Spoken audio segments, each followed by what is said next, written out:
back at it again, and we've got one here talking about the topic of Twitter and Apple, which I'm sure you guys have probably heard about more recently. But for those of you that haven't, like, share, comment, hit that subscribe button if you're new. Make sure you are following me on social media too. Those links are down below in the description box, okay?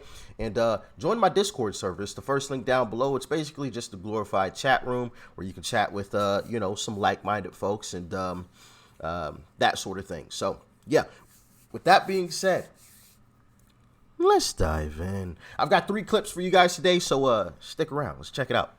The media is going after him. And why are they going after him? Because all he's doing is saying, hey, I'm just trying to make sure we can respect free speech a little bit more on Twitter. What a freaking headache he chose to get involved in. He could have gotten his family on a rocket and gone to Mars. Instead, he's fighting for our mortal lives here on planet Earth. But they're very And we greatly appreciate you, Elon. We appreciate you, brother. We know what you're up against. upset with him because somehow to the left and to the machine as it operates, free speech is somehow a connection to the alt-right and mean people on the right. I think free speech is just about the marketplace of ideas, and good ideas will win out over time, but yes, sir. I'm old school. Elon tweeted this because he's not happy with what's going on here, because he's getting hit hard and it's hitting Twitter's bottom line. Apple has mostly stopped advertising on Twitter. Do they hate free speech in America? What's going on here, Tim Cook? Tim Cook, of course, is the CEO of Apple. And then Jonathan Chait, the same guy who I just referenced a moment ago for going after DeSantis in something that had nothing to do with DeSantis. He wrote, try posting more conspiracy theories and white supremacist memes. That ought to bring them back. Okay. Such an ignorant statement. You know, all of these folks that bring up, it's become a cesspool of hate speech and conspiracy. Point me in the direction of all of this hate stuff that you speak of. Point me in the direction. Show me. I'm sure some people have said some ignorant things. It's the same thing as real life. People say ignorant things in real life. That's a life. The fact that some people are willingly just, yeah, it's all good. We don't need any free speech on social. The fact that people are just giving that willingly, giving that up, is alarming. It is very alarming. And it lets me know they have been indoctrinated from a very, very young age. And we need to fix the schooling system to fix it. The stuff that I saw on social media about some of this stuff, people's response, I mean, it's just absolutely sickening. Absolutely sickening. These guys and gals, man, absolutely disgusting. And people like this that bring up, oh, well, hold on. Actually, I'm sorry, y'all. I just realized my head's in the way, of course. Try posting more conspiracy theories. Where are these conspiracy theories that you speak of that are so rampant on Twitter now? I have yet to see any. I'm sure some are there. Come on, man. This stuff is ridiculous. So first off, Elon Musk has not posted any white supremacist memes. This is complete nonsense. Facts. And the idea that somehow Twitter can't be a place where people share conspiracy theories, well, I don't know. Donald Trump, very fine people on both sides. Brett Kavanaugh is a serial. All the stuff, right? We could literally just go through these all day. The Jussie Smollett hoax, all of these things. The shots work, masks work, lockdowns work. This has all been pushed by the power structure. They were pushing lies and conspiracy theories. Now there's a little bit of pushback, and giant corporations are pulling ads out of Twitter because of that, even though Twitter's usage is now at an all-time high. And Apple is considering, at least some people are reporting, Apple is considering booting Twitter off the App Store, which is crazy. Absolutely insane. It's absolutely crazy. So it's not just that Elon bought Twitter and is expanding free speech. It's that he's exposing the left, and I don't want to just say the left here. He's exposing the power structure, the cultural norms of corporate press and all of the journalistic outlets. He's exposing them for what they are. They are tyrants. They are the machine, and they're losing a bit of control. Bang, bang. He said it right there at the end. They're panicking because they feel like they're losing control, and they feed off of control. And I can't lie, they have been very smart in how they have gotten away with it thus far. See, what the government has done, and I've spoken about this, and I'm sure most of you have realized it already, but what the government has done is said, we don't want to censor folks because we're the government. The people are going to look at us like tyrants, but we can pass that off to these different companies and corporations via the what is it called, like the ESG scores or whatever that stuff is, and these other things that we put out there. We can pass that off to them, and then people can say, well, it's the company's choice. So then we can just sit back and throw rocks and hide our hands like we ain't got nothing to do with that. It's the company. But see, smart folks like you and I, we see straight through the BS. But let's jump into this next clip that I got for you guys. Let's dive into it. The question about Twitter. There's a researcher at Stanford who says that this is a critical moment, really, in terms of ensuring that Twitter does not become a vector for misinformation. I mean, are you concerned about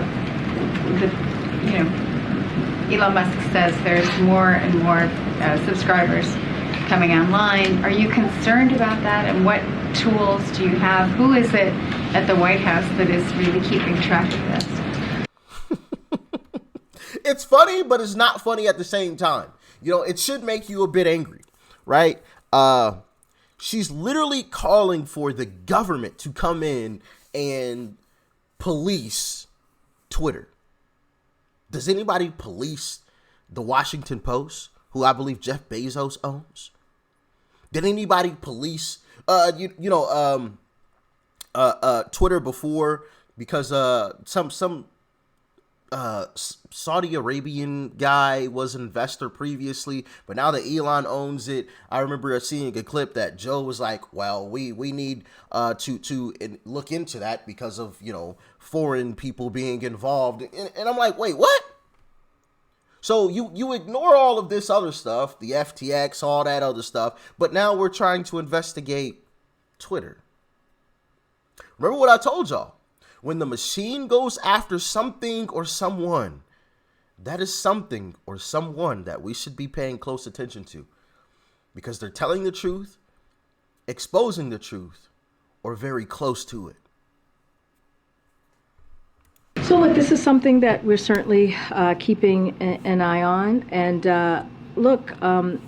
we have always been very clear, and that when it comes to social media platforms, it is their responsibility to make sure that when it comes to misinformation, when we comes to the hate that we're seeing.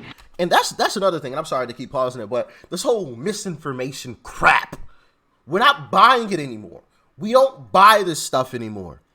You guys tried it and you failed. You used to tell us that we couldn't talk about this because it was misinformation. 6 to 7 months later, we found out it was actually true. Then you told us again, hey, no, you're not allowed to talk about this because it's misinformation. 6 to 7 months later, we actually found out it was the truth. After a few times of that happening, do you think that we're going to continue to buy into your misinformation claim? Absolutely not.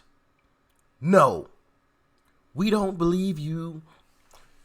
Go somewhere, go hide in the corner with your misinformation claim. We don't care. That stuff means nothing to us anymore. That they take action, that they continue to take action. Again, we're all keeping a close eye on this. We're all monitoring what's currently occurring, and we see it with our own eyes of what you all are reporting, and just for ourselves what's happening on Twitter.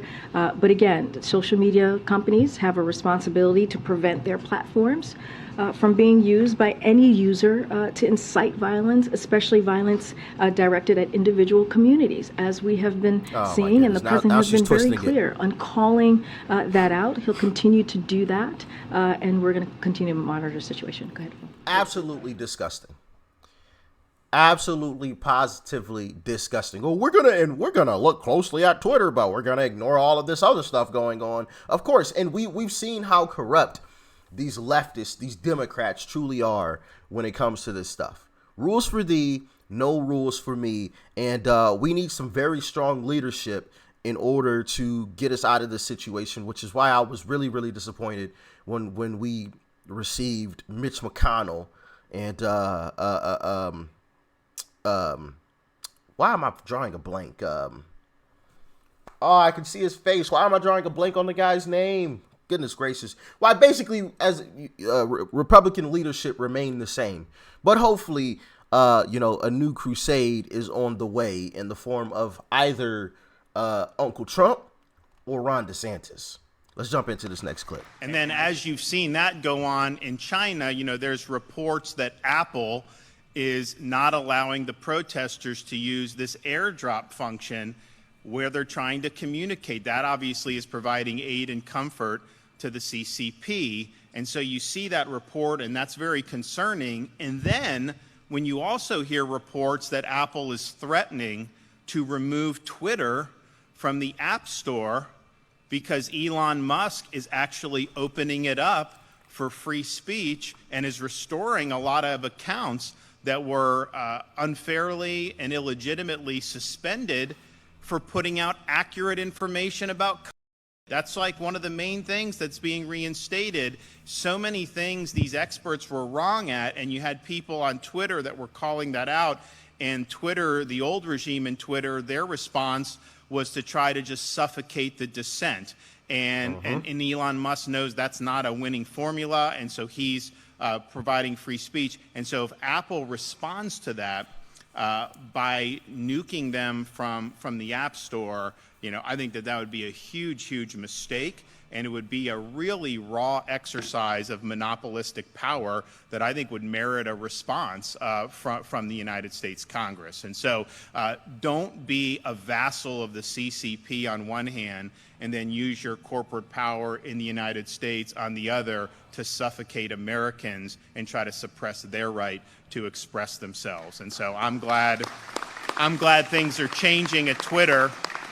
And I know there's a lot of work to do with big tech generally, but this is big progress, and we're really happy that is now happening. Now, So not only do you have the government coming after Elon and Twitter, which you would think they would love Elon. He's made the most popular electric car. That's what they want us to drive. Electric cars, electric is the future, which, listen, if I had the option, I will always purchase and own a combustion engine vehicle. Okay.